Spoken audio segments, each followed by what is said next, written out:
Hi, everyone. I'm Sean Miller, Chief Architect at RSA. Today, I'm going to be discussing with you passkeys for the high assurance enterprise environments. Now, you've probably seen some of these concepts and terminologies already, but just as a level playing field, just want to go through some high level concepts to make sure everybody's on the same page about some of these terms and topics we're going to dive into later. So first of all, passkeys, you've probably heard the term a number of times already during this conference, but just so everybody's clear, this is really something that's rolled out in the last year. It's the direct replacement for passwords, and it's much easier, it's phishing resistant, and it solves a number of use cases. You've probably attended some of the other sessions and heard that this is a very large term, passkeys. We have two different types of passkeys, and they are used in different situations or use cases. So the first one is synced passkeys. This one is very convenient. It's basically your credentials are available across a platform. So whether it's Google, Apple, Microsoft, Dashlane, various password providers out there, the concept is I log in one device, but I then can switch to one other of my devices and use the same credentials there. I've noted here that this is very appropriate for single factor use cases. Many of the vendors are also trying to address multi-factor auth cases, but at a minimum, it's a direct replacement for passwords. The other type of passkey is device-bound passkeys. These are ones that are specifically bound to a device or hardware or OS platform. And the idea is that that device is bound directly with that device and it's not going to be used elsewhere. So provides some additional factors of authentication. And we'll dive a little bit more into the use cases where you see the differences between the two in a second. So if we take this concept further and we look at high assurance enterprises, let's first take a look at what common characteristics these types of enterprises have and see if it applies to your enterprises. You may find that some of your cases actually make you more of a moderate enterprise, or you may actually this may fall directly in line with what your requirements are. So the key thing with a high assurance enterprise is that you tend to be dealing with very sensitive data. As a result, any data breach here has severe consequences, and it tends to be very widespread. The type of security and the controls you have around your organization are heavily driven by regulatory requirements or even something coming down from a larger body, whether it's a security regulation, a government regulation. But there's been a lot of controls put in place to ensure that this data is secure and the right people have access to it. So in addition to having access to that data, these types of enterprises need to have a fairly large control over who has that access. And throughout that life cycle, understanding who is accessing the data. And then lastly, who is left the organization and ensuring that their control no longer exists. So these controls are a really tight part of a high assurance enterprise. Good examples of high assurance enterprises, these apply to again, entities that have very sensitive data. So government agencies, financial institutions, healthcare, these are really good examples of that, but by no means cover all types. But hopefully gives you an idea of the type of enterprises we're talking about here. Given these requirements, you can see that this would directly lead to a lot of very high level requirements around security. Either put you in a high or very high security requirements. So this means things like having to have two or more authentication factors, needing to comply with certain regulations that may be driven by certification levels. And very often you'll see that this leads to also a requirement of hardware-based authentication or security. And that tends to be driven by some high-level requirements like meeting certain assurance levels, which I'll talk about in a second. The one thing to note here is that while we're talking about the high assurance enterprise, it's not necessarily a high arching umbrella that covers your entire organization. And when you're trying to select what passkey to use here, you really should take a look at what your organization requirements are. So there's a very good chance that overall, the entire enterprise doesn't need this high-level assurance. It may be suitable just for a specific subset of the company that really deals with specific data. So take a look to see if it maybe Passkeys can solve larger problems for your average user, and then what Passkeys will be used for more of these sensitive use cases. So let's talk next about certification levels. I hinted at this before. One of the certification levels out there, or levels when we're considering what to use, is something called Authenticate or assurance levels. This is a standard established by NIST, National Institute for Standards and Technology, and they've defined 3 levels of assurance: AAL1, AAL2, AAL3. At a very high level, AAL1 directly maps to passwords, right? This just means that you have to have some type of a secret or memorized secret to gain access to things. You can see it's a fairly low bar. Whereas AAL2 steps us up a level. Now I need to have 2 factors to prove my authentication, prove who I am. It also introduces some things like replay resistance to ensure that things are a little more secure. And then also it has some recommendations, one of the key ones being authentication intent. And that just means that you want to make sure that you're prompting the user somehow to make sure they realize they're in an authentication process and they acknowledge that they want to continue and go forward, sharing their factors with whatever's requesting access. And then lastly, we have AL3. This has all the requirements of the previous levels, but it also introduces some new things, in particular, verifier impersonation resistance. This is making sure it's phishing resistant, guaranteeing that there's no compromise. So if I was phished, could I replay something and would that allow access, or is there something built in there to make sure that I can't be a middleman attacked or something like that? The largest additional change that's in the AL3 spec is around hardware. And you'll see that a lot of these high assurance use cases specifically require AAL3. It's not a mandatory requirement, so definitely look at the requirements of your enterprise, but where AAL3 is called out, that tends to directly map to more of our device-bound use case that I called out earlier. Now, you probably have heard this already in some of the previous presentations, but one of the key concepts I want to focus on in this presentation is around Phyto attestation. This is an optional piece of metadata that relying parties or the authentication process can request. And with this optional data, you're given some additional metadata about the authenticator that's involved. In particular, it identifies an AA GUID, which is Authenticator Attestation Globally Unique Identifier. And the concept here is using this AA GUID, I can look up some additional metadata about that authenticator.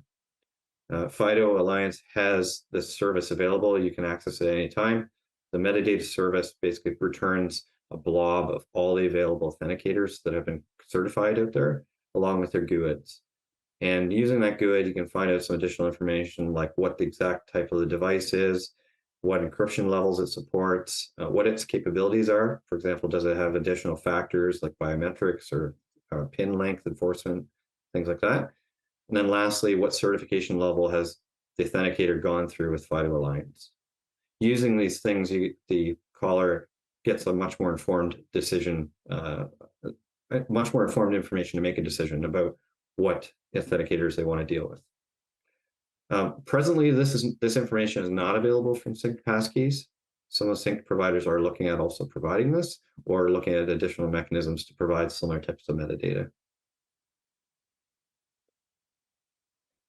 In addition to Phyto attestation, there's another type of attestation that you can also gain access to.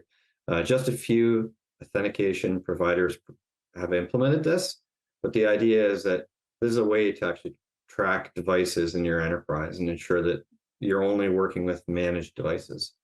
It doesn't necessarily identify specific devices mapped to specific users. It could be as generic as prove that this device was issued by company X, right? But this allows us to avoid those bring your own device situations. So now that we have some of those high-level concepts under our belt, I want to dive into some of the concepts, how they're applied here to use cases. So we're going to focus on 3 use cases here. First one being registration. Once we've registered the authenticator, how we use it to actually do authentication. And then lastly, how does the recovery, lost device, and unregistering use case apply here? All right, so as I hinted at earlier, for the high assurance enterprise cases, a device-bound passkey is really the recommendation. There's a number of reasons for this. I'm going to dive into some of these here. But again, take a look at your organization and see if you're really truly a high assurance enterprise across the board, or if it's just a specific organization within the company. So in those cases where you do uh, consider yourself a high assurance enterprise, there's a number of things to consider, especially when it comes to registration. So I hinted at this earlier. Do you want to support people bringing their own devices, or do you want to have managed devices that are actually issued by the company? Similarly, looking at from the security angle, you want to look at what requirements I have. Specifically, generally in the high assurance use cases, you want to ensure there's no copies of credentials. So you really can only have one copy. I can't share it around. I can't access it from other devices. Each device has its own unique credential. And based on that, I also want to understand what that means for key storage. So in the typical device-based case, the key is stored on the physical device. It doesn't leave it. It's just in that one place and there's no copies.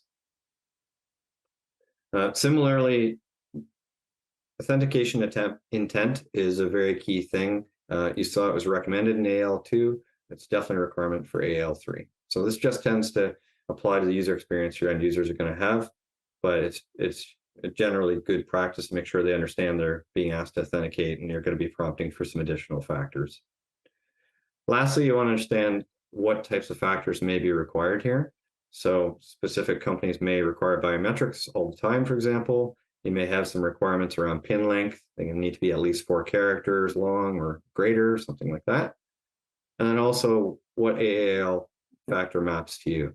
So if you map to the AL3 case I gave earlier, definitely device bound, right? Also, are there any Phyto certification levels you want to ensure that you're enforcing? So L1 may be the minimum, but you might want to be looking at higher.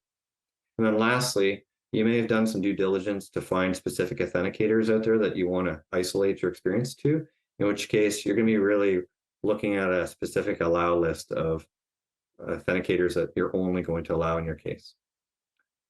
So in order to do a lot of these requirements, ensure that they are satisfied, that attestation concept I introduced earlier is critical, right? Those are required. And if we don't have that information, it's very hard for us to make a decision. So one of the gotchas with all this, of course, is there's always that balance between security and convenience. Here we're talking about extreme security. So a lot of the burden is, it has more requirements to make sure that things are met before we're going to allow registration. So as a result, the relying parties, the ones involved in the registration here, they need to make some final decisions. And what generally happens is they're going to request this attestation, compare it to some of the requirements here, whether it's a specific authenticator, certification level, whether it's actually registered with the metadata service from Phyto Alliance, and so on, right? And based on that, the RP then can make a decision whether it's going to allow the registration or deny it. Now, one of the gotchas here is that unfortunately today, the UX experience is a little challenging just because the RPs that are involved in this registration, they're one of the last people in the final steps. So as a user, I've already been prompted, as you can see the screen on the right here, to provide what type of passkey I want to use. I go through some processes probably to do that authentication intent. So that might be touch my device. I may need to enter a PIN code to unlock it. I've gone through a number of steps already, and then the RP has a chance to look at the attestations that are provided and then make a decision. So it may lead to a poor experience from the standpoint of the customers or the end user has done a number of steps already, only to be denied at the end and then taken back to step 1 to use a different passkey. So this is something that's an ongoing discussion. How can we smooth out that user experience? Ideally, these requirements are dictated more upfront, and then we can filter things down, but that's not the case currently. So the other thing to consider is there another approach? Do I even need to expose the registration experience to the end user in this high enterprise case? Some companies have taken the strategy of actually accepting the additional overhead of managing these devices, where they're going to be the ones that are actually provisioning them out. They're going to register them beforehand before they even give it to the end user. So essentially, you're handing a device-bound passkey to your customer, to your end user already, and it's already registered. They're ready to authenticate. Obviously, this introduces a little more overhead, but it gives you a lot more control. You avoid that bumpy registration experience. The alternative as well is maybe you look at a different solution out there. There's a number of authentication products out there where they can act as a front end sitting in front of a lot of your applications or relying parties, where they're the ones managing the authenticators, deciding whether they're accepted or not before they go into the actual application. So this provides a little more central management rather than every single RP having to implement this type of registration experience. So now that we talked about the registration experience, let's dive into authentication or sign-in step. This one is really no different between synced passkey and device-bound passkey in terms of UX experience. The only difference here is the availability or the accessibility of the credential. So of course, in the device-bound case, it's specific to that machine. If I go to a second machine, I need to have that machine registered as well. And they have their unique passkeys that I'm using in the system. Whereas in the synced passkey case, it's certainly more convenient where, I may have registered first of all on my laptop, but then I can go to my phone and also use that same passkey. So it is convenience. However, from the security angle of the RP, they're at a bit of a challenge here where they don't have a mechanism to understand whether the passkey has been shared, how many times it's been shared, where those copies exist, is this original? Those are things that as an enterprise, you're probably more interested in, just to understand, is this really a unique credential? How many devices has it been shared across? So if you go on to the last use case, I've split it into two slides here, one for recovery or lost device, and then the second for the unregistering process. In the recovery process or lost device progress, this is definitely a use case where synced passkeys shines the most. Just because if I lose one device, I can still access things. That device, that credential is stored up in the cloud somewhere. And as long as I have access to my account still, I can access it from a different device and continue with my experience. So it's very convenient. As an enterprise, if I'm looking at these types of synced passkeys, I would certainly want to look closer at understanding that external platform and make sure it meets my security requirements. So understanding things like how do they do the data at rest? Where do they store the passkeys? What level of encryption is provided when we're transmitting those credentials? What is the recovery process, right? What are these passkeys protected by? Is it just a password to access these and recover those, or is there some type of two-factor there? And then lastly, there may be some regulations around your data and where it needs to live. So if I'm looking at passkeys, if I'm looking at synced passkeys, is the data staying within Europe, for example, or where does that live in the cloud?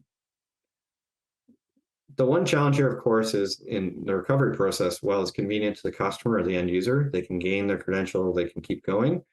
What's kind of hidden from the RP that may be a challenge here is whether that passkey has been recovered already or has been compromised, right? We just know that as an RP, we just know that you can continue to use the passkey and access it. We can tell that maybe it came from a different device, but generally we're not tracking that. We just know that it's a valid passkey. Now, in the device-bound case, recovery process is a little more burdensome, right? It generally is going to involve a help desk where you're going to have to report that device was lost or stolen. The company is going to look at actually revoking access to that device so it no longer works, should somebody else find it, and then issue a new device. Now, chances are the device is protected by a PIN or something, so it's unusable anyway, but this definitely gives you some security over convenience where the company knows that something's been lost, they can revoke access to it, and essentially becomes a dead piece of hardware at that point in time. Some companies will actually issue a second passkey to you just for this use case, right? So should I get locked out of my system, I have a backup passkey that I can use. Whereas some other companies, they're willing to accept the security risk here. Not risk, sorry. They're willing to accept the fact that there's higher security here. that may actually lead to productivity problems. While you wait for that issuing of a new key, they know there's no problem, no breach here where that passkey is out there where somebody else can access it potentially. So if we go on to the last use case here with unregistering the passkey, one of the things I really want you to think about is what happens when somebody leaves the enterprise. If I looked at passkeys from a consumer standpoint, it's all convenient for the customer or the end user, right? They log onto the site, they gain access, they can get access to that from all their devices. It's very convenient. And in those use cases, you don't need to think so much about when I decide to leave. If somebody stops using the service, not a big deal, right? Whereas in the case of an enterprise, if I have an employee leave or they've been terminated, I really want to make sure that they don't continue to have access to this data, especially in a high assurance case. So in the case of device bound, this means you really get a lot more control over the process where you're expecting them to hand in that device when they leave. If they don't, you can revoke it still. And by revoking it, you know that they don't have access anymore. You know there's no copies out there. It's very central. If I have passkey implementations on a number of different applications or relying parties, I don't necessarily need to go to each one of those and revoke the access from those applications. You no longer have the device to even plug in and try to do the authentication. On the other extreme, synced passkeys, again, very, very convenient. But now when we're trying to unregister, there's a bit more of a burden here where we don't know what's out there, right? We don't know where the copies live. We certainly can't go to Apple or Google or Microsoft and ask them to remove your passkey on our behalf. So you have to assume the credentials are out there, and you really need to look at it from how to revoke access, even though that passkey's out there. So the burden is much more on the relying party here to have to go and revoke the access from the individual application. And because of that, like I said, we don't know where it's stored. We just know where it's used. So again, blocking that access is the critical part here. So I've probably given you more questions than answers here, but the big thing I'd like you to take away from this is there's definitely use cases where synced passkeys make a lot of sense, and there's a lot of use cases where the device-bound passkeys make sense. Taking a look at your enterprise and understanding if you are a high assurance enterprise is probably the first step here to understanding which one best suits you. If you're looking at a high assurance use case, chances are those controls are the most critical thing for you, where you probably want the control of a device-bound passkey much more. So with that, Megan, I don't know if there's any questions.